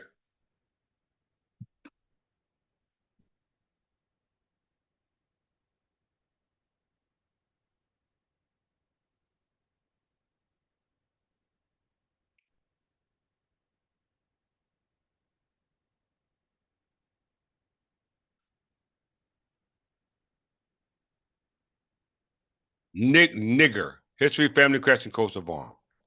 Only found in one place. Where is it? England. The surname nigger was first found in Cheshire, where the family is descended from the tenants of the lands of the Baron William Fitznigel, which was recorded in a Domesday Book census in 1086. He was preceded by Nigel of Cantinan, who was hereby Constable of Chester. Another early mention is of Nigel, who was an Anglo-Norman bishop of Ely and Lord High Treasurer of both Henry I and Henry II of England. And his son Richard Fitznell was Bishop of London and Treasurer of England in 1158 and 1198. Okay? This is how far this name go back.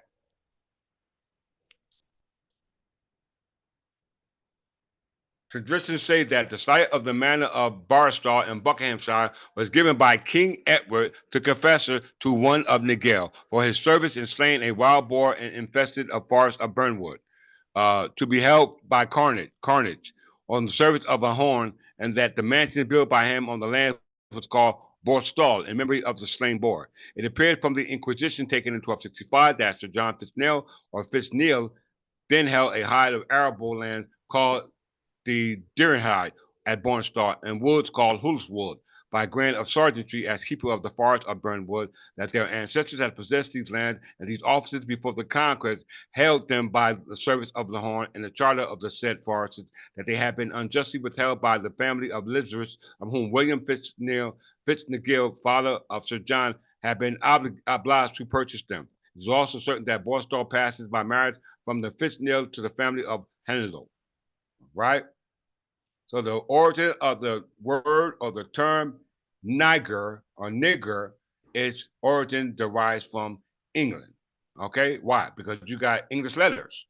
All right, English letters, very, very, very important. So we look at the word nigger, negron, Niger, you're all talking about the characteristics of some group of people living on some type of landmass, where you want to call it Negro land, Niger land, all right, or whether they're living by the Negro River or the Niger River, they're still talking about a group of people. And the only fitting word to identify these people are Berbers, okay?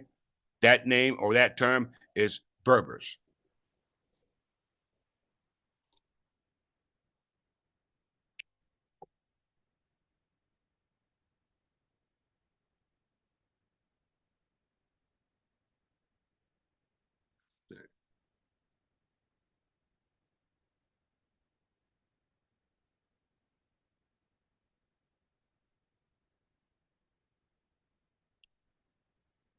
So with that, I think I covered everything.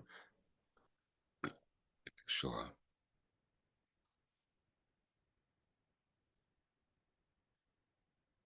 All right, back here. So back to the map, 1491.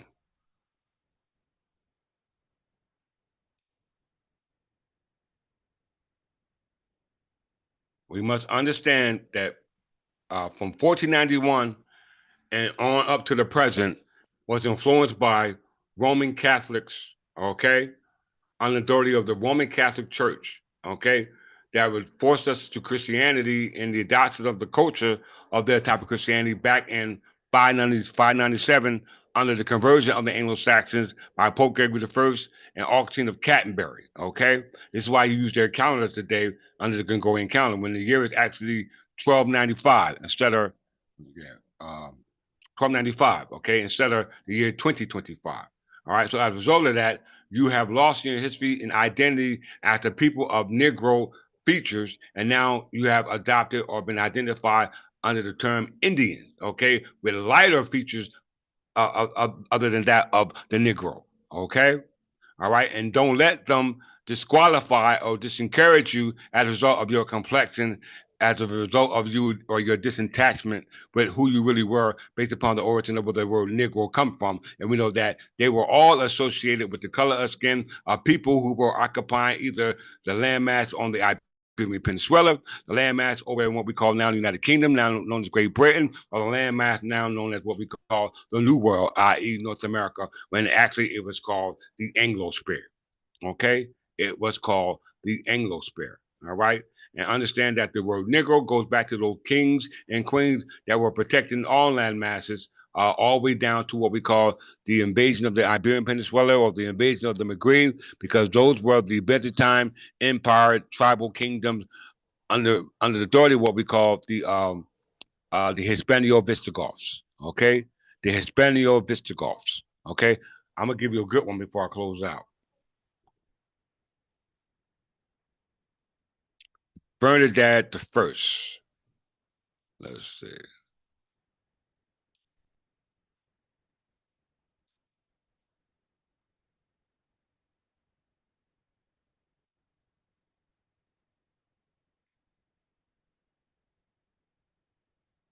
Let's see if I can find them.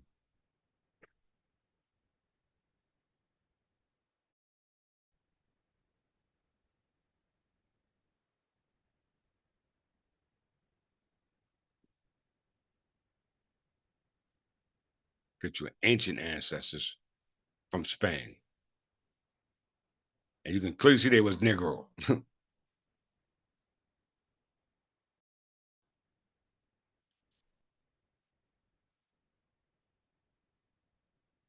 New Doc, you find them.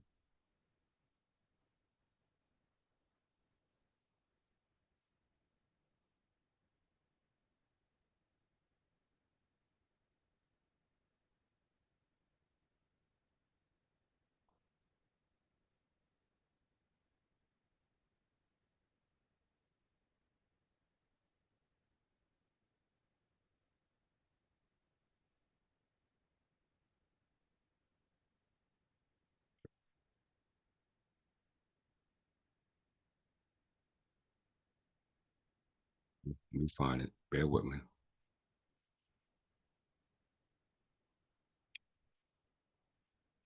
God.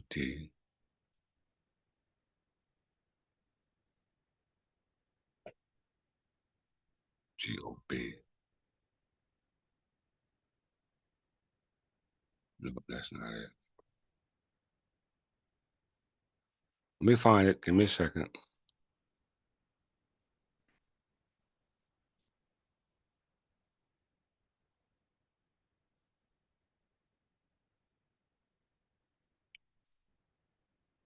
I think I got it. All right, let's see. We talking about the kings of Spain. Okay, kings of Spain. Here we go. All right, this is how far the nigga go back. P L Pelagius. P L A L Pelagius. Pelagius of Austria.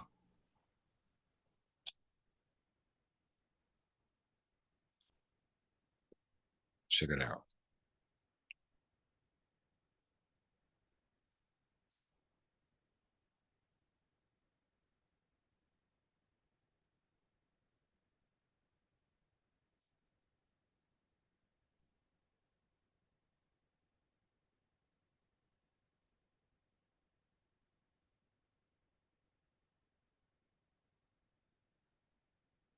Here we go.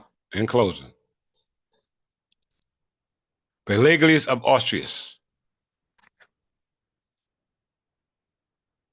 All right, very important.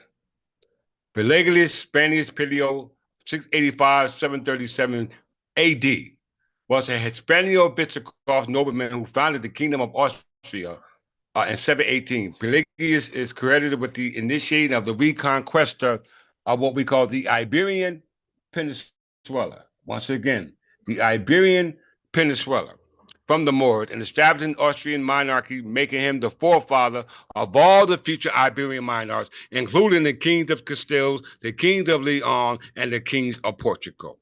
Did y'all hear that, my brothers and sisters? Okay? He was not a Moor. He was not an Arab. Okay? He was helping defending the Iberian Peninsula from Moors who are identified with Arabs. Okay? So if you are a Negro, you are not a Moor. Okay? We must make that plain. Okay?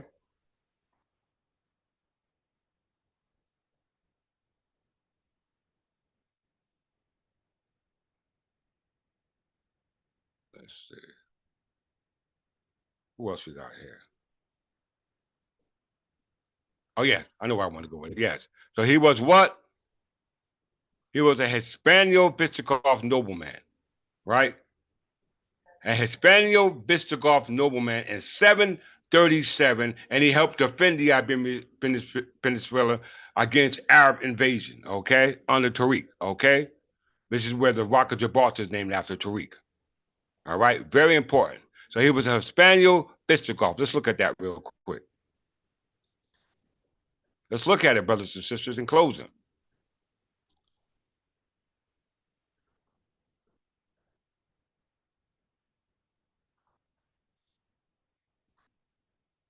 Visigoth's kingdom, all right? We're talking about the Visigoth's kingdom again.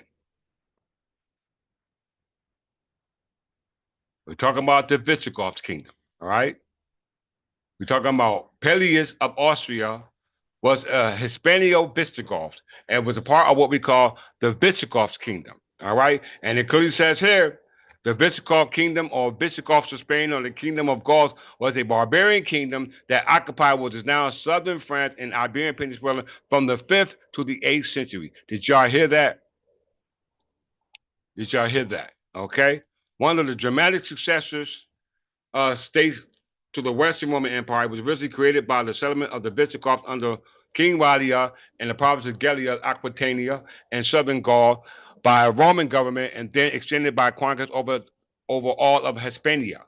The kingdom maintained independence from the Eastern Romans or Byzantine Empire, who attempted to reestablish Roman authority in Hispania and were only partially successfully and shortly lived. Okay, so we're talking about the barbarian kingdoms. We're talking about uh the uh uh the well he was called the uh Pelagius was Hispano Visigoth, okay? All right, and we're talking about the Visigoth kingdom on what they call the island of Hispania, okay? The island of Hispania, okay? Hispania was a Roman name for the Iberian Peninsula, okay, under the Roman Republic. So very, very important that we take that into account. And we go back to what we call the conquest of the Maghreb. And clearly shows you that in the conquest of the Maghreb, they were those same people living in that same area. All right, living in that same area. Various other Berber tribes and stateless Visigoth kingdoms. Okay, Visigoth kingdoms. So that means that the French, the Spanish, and the English were allies. My brothers and sisters, they were allies. Prior to 1491, We're allies over there. We're allies over in England. We're allies in North Africa. And we're allies over here in what we call North America. Okay? Very, very important that you understand that. Right? So with that, I'm going to open the floor for questions. For those who have questions, for those who don't, forever hold your peace. Any questions? Also, if you like, share, subscribe, as well as any donations, send them to the Third Temple Church of England or $ Clifford Jefferson L. Your gift, common soakage, is well appreciative. Okay? As well as pass the information on to your brothers and sisters who are also Negro by characteristics. Okay? But Anglo-Saxon by birthright. Okay? Any questions about the word Negro? Do everyone understand that the word Negro is not a negative thing once you understand it and use it in its proper context? Do everyone understand that? Give me a thumbs up. If not, please explain why.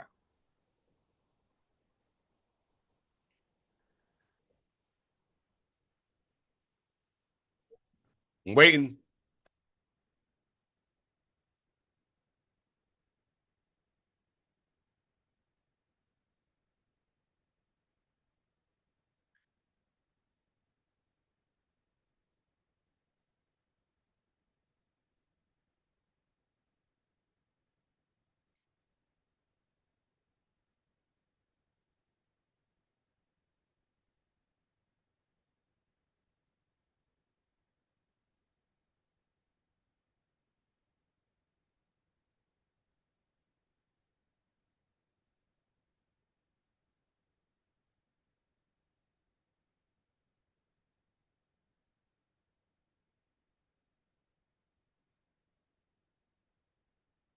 You mean to tell me I got a thumbs up from Tom Z K Dubbin?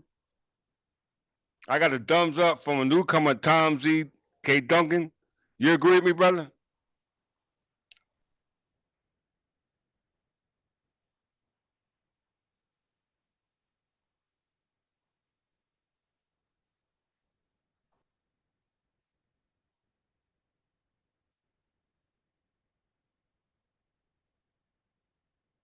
You agree with me, Tom Z King Dubbin?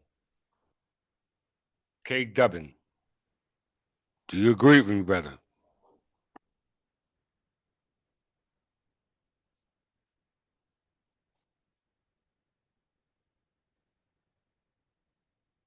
But as we said, the question was from Mr. Dubbing that so we Negroes not originally associated with any American Indian tribe. In my family history with the Cherokee and Chickasaw.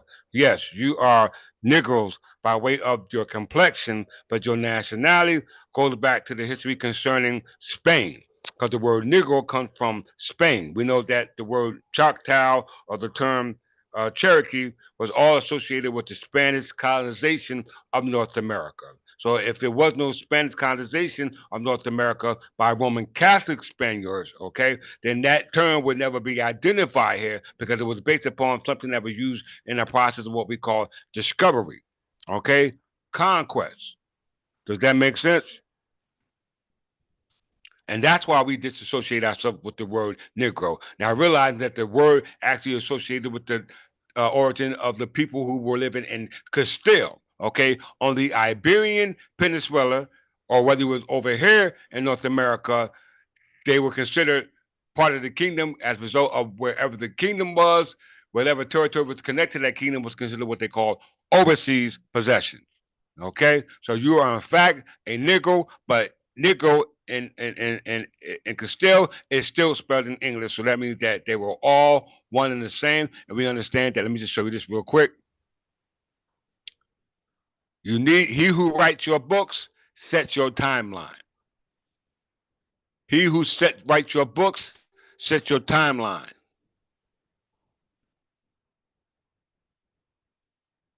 Everyone at the temple knows this already, but Mr. Duggan, this is for something for you to say.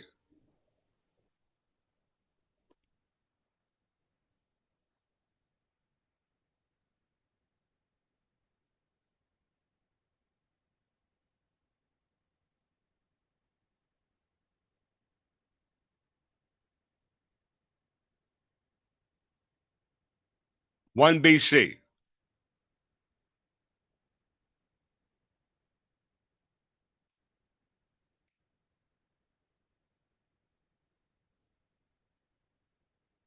The Gregorian calendar was created in 1582 by Pope Gregory XIII. The Gregorian Pope Gregory I was the predecessor of Pope Gregory XIII, who created the Gregorian calendar in 1582. All right, but and how could there be a 1 BC if the calendar wasn't created until 1582? But yet you have a Gregorian calendar existed as a result of the conversion of the Anglo-Saxon by Augustine of Canterbury and Pope Gregory I in 597 AD. Okay, in 597 AD. If you're looking at 1 BC, there is uh, correlating calendars for your timeline. Okay, because I always say, he who writes your books sets your timeline. Time never was when we were not. If the life of time begin, the time will come when we, as the people, will be no more. Reason why I'm saying we're Berbers because, and there is no English read now year here on this calendar in 1 BC. There is no read now year on this calendar in 1 BC. You do see a Berber calendar, and the Berber calendar goes back to the 22nd dynasty and 753 BC. At this time, this is going back to the Libyan Berber church. What is it? Let me just pull it up for the sake of argument. 753 BC.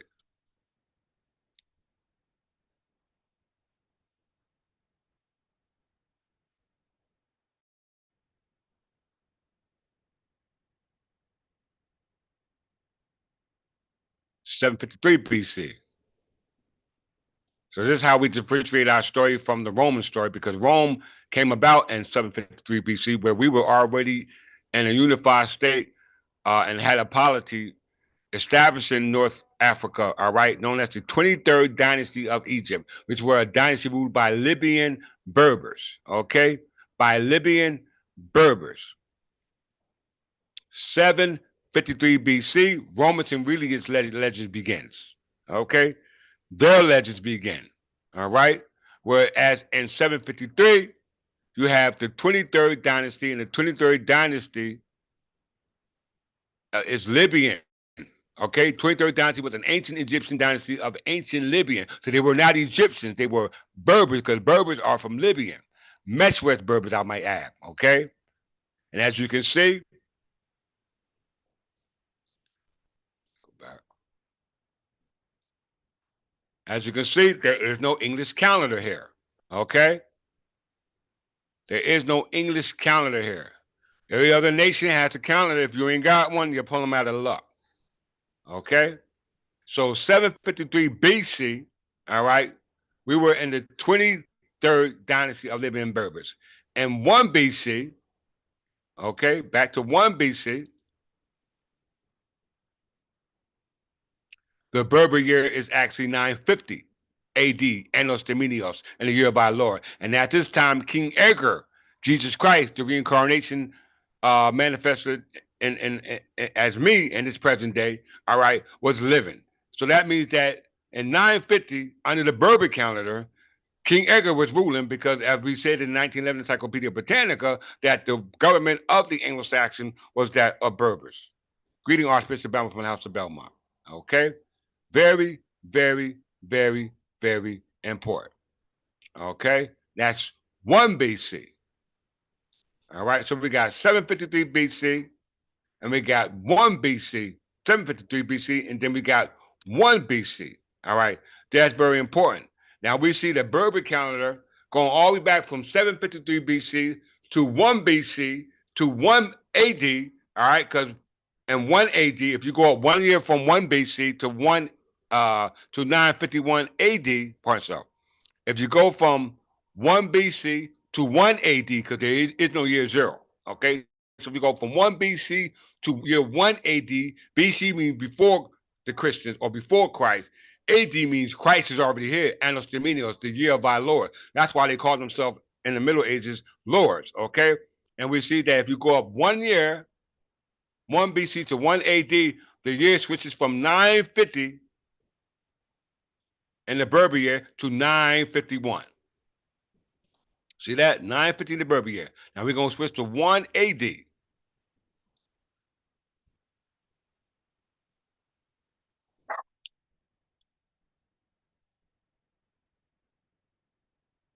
Now we come to 1 AD. If you look at 1 AD, the Berber year is what? 951. So it went from 950 to 951. So you can see the calendar is actually going up. Okay. And you still don't see what? A English read now year. Okay. Let's go up to 1066. Well, William the Conqueror invaded England. 1065. Let's go to 1065. See if we got an English read now year before I close out.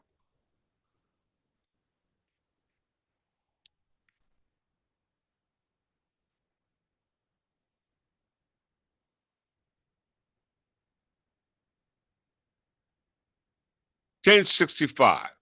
Everyone look at it? In the Berber year, the year is 2015. There is no English read now year. Okay?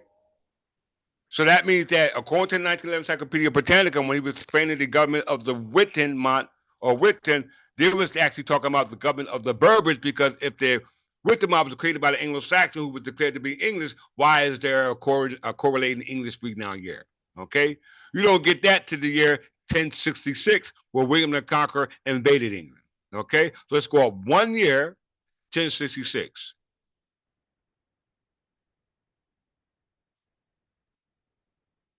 Gotta know your calendar. 1066.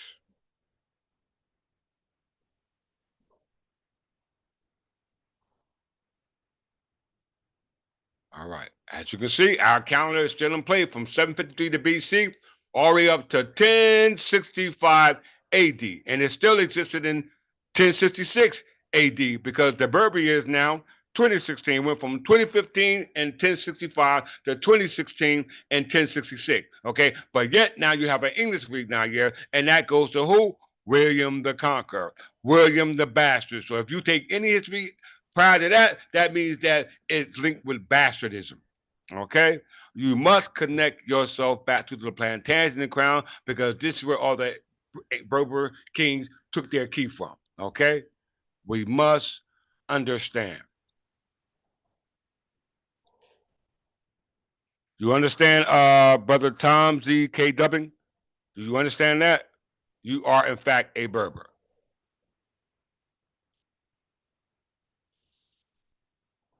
Any other questions? Greetings, Countess Walker.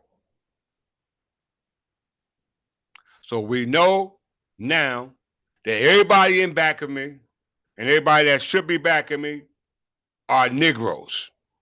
You are, in fact, niggas. Okay? But we don't use the word Negro and nigger as a derogative term because we understand that these terms denote to the origin where the word nigger comes from, and we know that comes from Castile. And all those kings of Castile were Spaniards, and we know that the Spaniards was just a term that occupied a certain time and a certain time and space.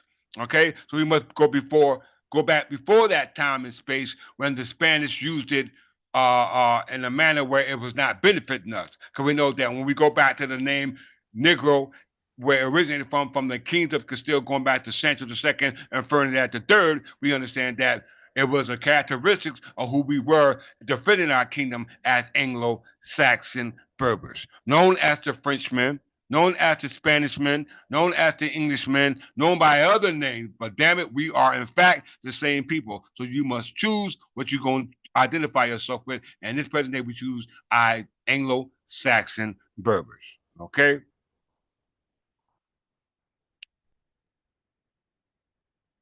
Williams. Okay. Williams. Williams descended from William the Conqueror. Williams descended down from William the Conqueror. Okay? That's where the origin of the name comes from. Matter of fact, let's look at it right now since we're here.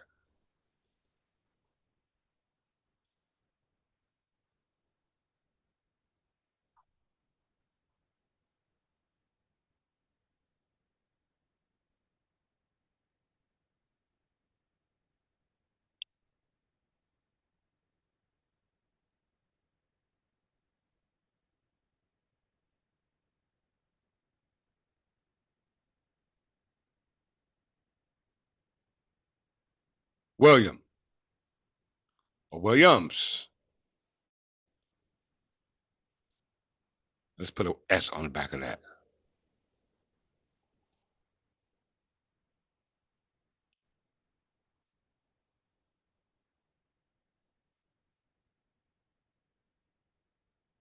Enter.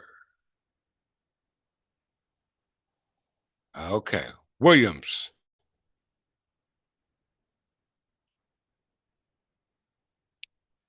Williams' history, the family crest and coat of arms is German, Wales, and Ireland. The Welsh name of William is a patronymic surname derived from the personal name William, which in turn derived from the Old German name Wilhelm or Willem, the Norman French version of Guilliman. Following the Norman conquest of 1066, William became the most popular person name in Britain for that time. Okay? For that time. Early origins of William family. The surname William was first found in Breconshire and Monmouthshire on the English-Welsh border, where they are traditionally believed to be descendants of the Brechons or Brechionoin, who were lords of Brecknock at the time of King Arthur of the Round Table. King Arthur and the Round Table, and we all know King Arthur was black. Okay, if you go back to, let's just, I ain't gonna go through it. I already been through that. That's why it's important to watch our lessons. You are family, Brother Williams, from the House of Williams. Welcome home, Noble. Welcome home, my Negro brother. All right, don't let them say that word is bad. All right, and explain it to them. Explain where the word Negro come from. Explain where the word nigger come from. Okay? Show them that it was describing us as our mighty characteristics, which is nothing more than in the science world, melanin. Okay? Melanin, the outer expression of ourselves, demonstrated by the effects of what we call melanin, is all over the planet. That's your glow. Okay? You affect everything. They're trying to take away your glow. If there's anybody out there that got platforms that would like to be exposed to this truth, please get in line with Archbishop Belmont from the House of Belmont. I don't care who the platforms are. This information needs to be given out and to be able to enlighten the people about who they are as the indigenous Negroes of this land, the indigenous niggas of this land, or the indigenous black people of this land. No matter how you slice it and dice it, without the Anglo-Saxon ending on it, we are doomed. Okay? We are doomed as a people. And I will continue to hammer this in as a result of the conditions that were established by the executive orders by Donald Trump, because he is blowing on those last trumpets. Okay? These are, in fact, the last days for some people. Okay? So it's very important. I appreciate it. Thank you for being here. Once again, like, share, subscribe. All donations, send them to $ Clifford Jefferson L or the Third to England Church of England. As well as do your best to be studious, all right? Because it's going to come a time when you're going to be called upon to know this, all right? Everybody in back of me don't know this. They don't know this, all right? If they were real people or just fake people. What we're talking about today, none of the people know this. All right? Ignorance of the law is no excuse. Understand, Tom Z. K. Dubbing, what I just said about your surname?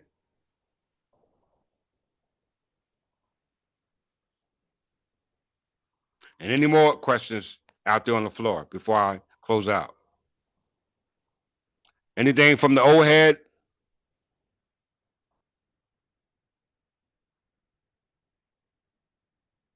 Anything from the old head, which posed the remark about the green card? Do you have any questions?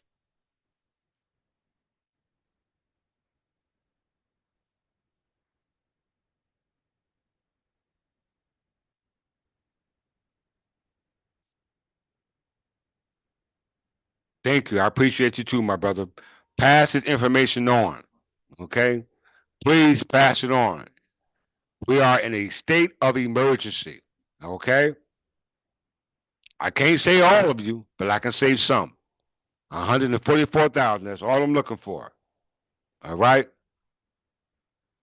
brother Ohead. Any questions? Ohead, any questions?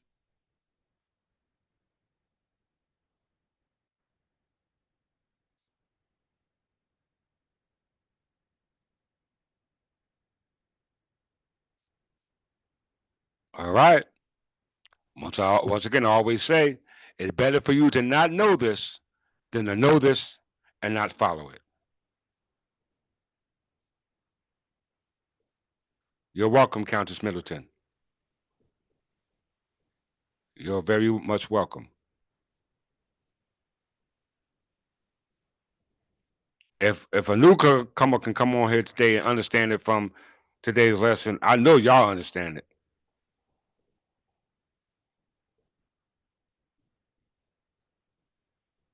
Oh, I got 13 thumbs up. That's beautiful. Thank you. Thank you.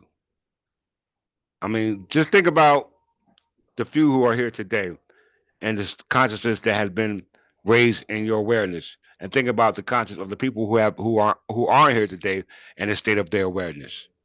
That means everybody back here as well. That's a bad place to be in. A bad place. All right. So with that, I guess it's time to go. I hate to go, but it's time to go. All right. So with that, I greeted you as I always greeted you, and that's peace.